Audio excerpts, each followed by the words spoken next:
साथियों नमस्कार। पराग सिंघल आगरा से आपके समक्ष फिर कुछ महत्वपूर्ण जजमेंट्स आए हैं माननीय उच्च न्यायालय के, उसको मैं प्रस्तुत करने का प्रयास कर रहा हूं। और बड़े प्रसन्नता है कि आप लोग मेरी वीडियोस को काफ़ी पसंद करते हैं। भोपाल में जब ये सेमिनार हुई थी 2 अगस्त को, उस पर मेरा जो वर्जन लिया गया था वहाँ की लोकल मीडिया द्वारा, वो भी मैंने आपके सामने रखी थी यूट्यूब के माध्यम से। काफ़ी बड़ी संख्या में आप लोगों ने लाइक किया, शेयर किया और मुझे रिमार्क भी दिए, तो आपका अभिनंदन है, आपका आभार व्यक्त करता हूं। साथियों, बहुत ही महत्वपूर्ण जजमेंट है धारा 125 पर। इस बारे में हमारे एक मित्र हैं मथुरा के अभिषेक सक्सेना, उनका भी बड़ा अच्छा मत था। वही वाला मत उन्होंने माननीय मद्रास हाई कोर्ट ने व्यक्त किया है। तमिलनाडु माल और सेवा कर अधिनियम की धारा 47(2) सपठित धारा 125 एंड 73 प्रस्तुत बाद में वार्षिक रिटर्न विलंब से दाखिल करने पर सेक्शन 47 की नोटिस जारी की गई तथा धारा 125 में अर्थदंड आरोपित किया गया। धारा 73 में मांग निकाली गई, जिसको चुनौती देते हुए माननीय मद्रास उच्च न्यायालय के समक्ष रिट याचिका दाखिल की गई। याचिकाकर्ता का कथन है कि सेक्शन 47 के परिप्रेक्ष्य में केवल विलंब शुल्क आरोपित किया जा सकता है और विलंबित रिटर्नों के मामले में सेक्शन 125 में अर्थदंड लागू नहीं है। माननीय उच्च न्यायालय ने याचिकाकर्ता का कथन को तर्कसंगत मानते हुए विलंब शुल्क का समर्थन करके आरोपित अर्थदंड को समाप्त किया और अभिमत दिया कि चूंकि धारा 47 सेक्शन 47 में विलंब शुल्क रूप में अर्थदंड आरोपित किया जा चुका है, अतः सेक्शन 125 के अंतर्गत सामान्य अर्थदंड आरोपित किया जाना उचित नहीं है। रिट अंशतः स्वीकार, क्योंकि 73 का इसमें जजमेंट अभी होना है, तो मद्रास हाई कोर्ट ने बहुत बढ़िया डिसीजन दिया है। और TVL Jensen's casters versus assistant commissioner ST writ petition number 36614 of 2025 decided on 4 फरवरी 25 और इसका 2025 TLD 70 MAD मद्रास, ये इसका जजमेंट है। और इसी प्रकार से एक जजमेंट है सेक्शन 161, जिसमें रेक्टिफिकेशन का मामला चलता है और ये केरल हाई कोर्ट द्वारा पारित किया गया। Messrs Lotus pharmaceuticals versus assistant sale tax officer writ petition civil number 6367 of 2025 decided on 10 March 25 2025 TLD 170 Kerala. तो ये जो है जजमेंट बता रहा हूँ कि केंद्रीय माल और सेवा कर अधिनियम की धारा 161 इंक्लूडिंग सेक्शन 73(9) सपठित नियम 142(2) बाद में ITC का अनुचित लाभ लेने पर कारण बताओ नोटिस जारी किया गया, जिसको तुरंत बाद याचिकाकर्ता ने DRC 03 के द्वारा ब्याज समेत अर्थ धनराशि रिवर्स कर दी। उक्त जमा को खारिज करते हुए आदेश इस आधार पारित किया गया कि DRC 03 में वित्तीय वर्ष 19-20 प्रदर्शित था, जबकि संबंधित वर्ष 18-19 था। संशोधन प्रार्थना पत्र अस्वीकार हुआ, जिसको चुनौती देते हुए माननीय केरल उच्च न्यायालय के समक्ष रिट याचिका दाखिल की गई।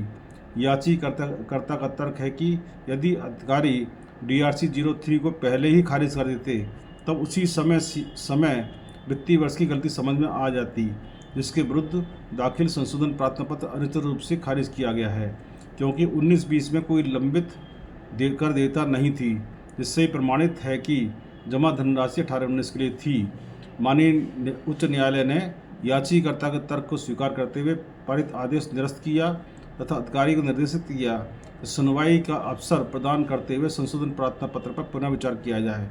माननीय न्यायालय ने मत स्थिर कर दिया, यदि पत्रावली पर स्पष्ट है कि करदाता के निर्धारण में चूक हो गई है और करदाता द्वारा तुरंत भूल सुधार हेतु कार्रवाई की गई है, तब अधिकारी को ऐसी भूल सुधार जो कि जानबूझ के नहीं की गई है पर विचार करके आदेश करना चाहिए था। माननीय न्यायालय ने शब्द रिकॉर्ड की व्याख्या करते हुए स्पष्ट किया, इसमें केवल त्रुटिपूर्ण आदेश ही नहीं आते, बल्कि बाद से संबंधित अन्य कार्रवाइयाँ एवं प्रपत्रों को भी सम्मिलित किया जा सकता है, जिसमें करदाता द्वारा रिटर्नों को भी रिकॉर्ड के अंतर्गत मानते हुए संशोधन कार्रवाई की जा सकती है। रिट स्वीकार। एक जजमेंट है माननीय झारखंड उच्च न्यायालय का 2025 TLD 774 JHR मैसर्स आर के transport versus state of Jharkhand and others writ petition tax number 1624 of 2025 decided 30 जून 25 झारखंड माल और सेवा कर अधिनियम की धारा 76(2) सपठित धारा 73 के बाद में याचिकाकर्ता ने प्रबंध सेवाएं प्राप्त की, जिसके लिए उसने सप्लायर द्वारा जारी सभी बिलों का कर सहित पूर्ण भुगतान कर दिया। सप्लायर ने GST अपन दाखिल नहीं किया, जिसके कारण याचिकाकर्ता का ITC का दावा विवादित हो गया, जिसको चुनौती देते हुए झारखंड उच्च न्यायालय के समक्ष रिट याचिका दाखिल की गई। याचिकाकर्ता का कथन है कि सप्लायर के विरुद्ध धारा 76(2) में कार्रवाई करने हेतु विभाग के समक्ष 2 प्रत्यावेदन भेजे थे, परंतु विभाग का कथन था कि चूंकि सप्लायर केंद्रीय क्षेत्र अधिकार के अंदर आता है, इसलिए राज्य कर अधिकारी सप्लायर के विरुद्ध कार्रवाई करने में अक्षम है। माननीय उच्च न्यायालय की खंडपीठ ने विभाग के कथन को अमान्य करते हुए राज्य अधिकारियों को निर्देशित किया कि कर धनराशि रोक कर रखने और राजकीय कोष में जमा न करने के आधार पर सप्लायर के विरुद्ध कार्रवाई की जाए। सप्लायर पर रुपये 1 लाख आरोपित किया। माननीय न्यायालय ने मत स्थिर कर दिया कि धारा सेक्शन 76(2) के प्रावधानों के अंतर्गत प्रत्येक व्यक्ति के विरुद्ध कार्रवाई की जा सकती है, जिसमें ऐसे व्यक्ति भी सम्मिलित होंगे जो राज्य क्षेत्राधिकार में पंजीकृत नहीं हैं। राज्य कर अधिकारी सप्लायर के विरुद्ध सेक्शन 76(2) में कार्रवाई करने के लिए अधिकृत है। रिट याचिका स्वीकार।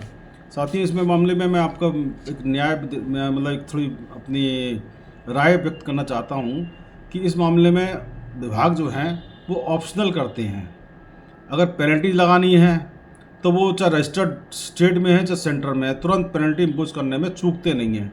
लेकिन जहाँ बात इस तरह की आगे जिम्मेदारी बन गई तो सब मेरे हम तो स्टेट वाले हैं, सेंटर पे कैसे करें, सेंटर वाले कहते हम सेंटर वाले स्टेट वाले कैसे करें।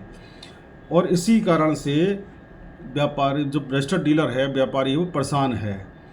एक बहुत बड़ी समस्या शुरू से चल रही है कि वेट में इस बीच माननीय दिल्ली न्यायालय ने दिल्ली उच्च न्यायालय ने डिसीजन दिया था कि सप्लायर ने अगर टैक्स जमा नहीं किया तो उसमें परचेजर की गलती क्या है।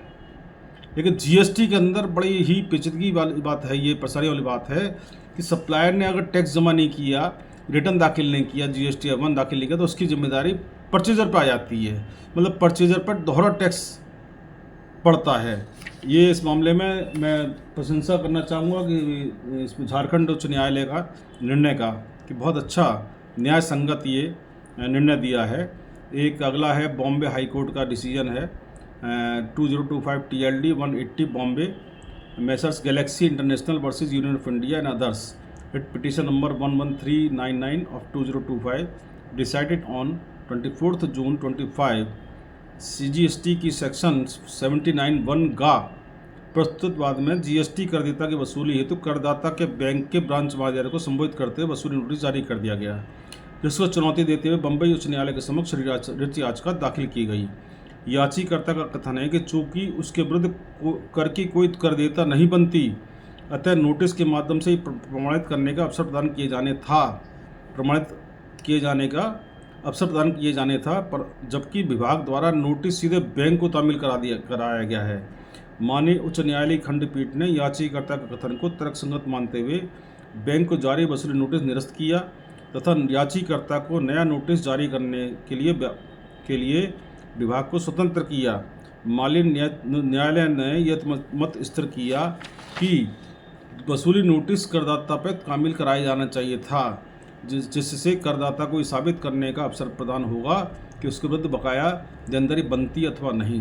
यही बड़ा मामला है कि साहब वसूली कोई पेंडिंग रजिस्टर में उनके रिकॉर्ड में आ गई तो वसूली कैसे करनी है बस ये जानते हैं डिपार्टमेंट वाले।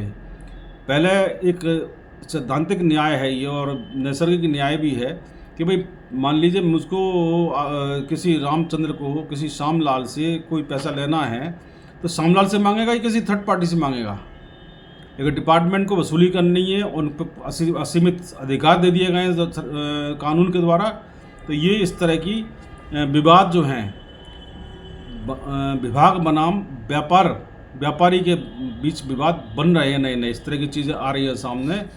साथियों एक जजमेंट और मैं आपको बताता हूँ, सेक्शन 74 एंड 73 का, ये है 2025 TLD 183 मद्रास, जो मद्रास हाई कोर्ट के द्वारा दिया गया है वर्सेस जिट ऑटोकॉम्प versus assistant commissioner GST, writ petition number 16474 of 2024 decided on 8 जुलाई 25। CGST के सेक्शन 74 एवं 73 में जो बात प्रस्तुत GST 2A और 3B में अंतर होने के कारण सेक्शन 74 के अंतर्गत आदेश पारित हुआ, जिसको चुनौती देते हुए मद्रास उच्च न्यायालय के समक्ष रिट याचिका दाखिल की गई। याचिकाकर्ता का कथन है कि चूंकि सप्लायर दिवालिया हो गया था, जिसके कारण CA का प्रमाण पत्र दाखिल करना संभव नहीं था, इसलिए उसने माल प्राप्ति व भुगतान विवरण को प्रमाणित करते हुए अपने CA का प्रमाण पत्र प्रस्तुत किया, जिसमें कोई विचार नहीं किया गया।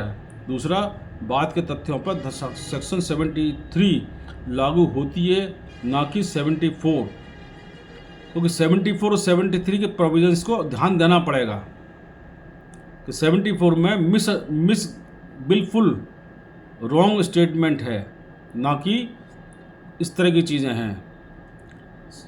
माननीय उच्च न्यायालय ने याचिकाकर्ता के कथन को तर्कसंगत मानते हुए आदेश निरस्त किया तथा मामला इस निर्देश के साथ रिमांड किया कि सेक्शन 73 के अंतर्गत कार्रवाई संपन्न की जाए।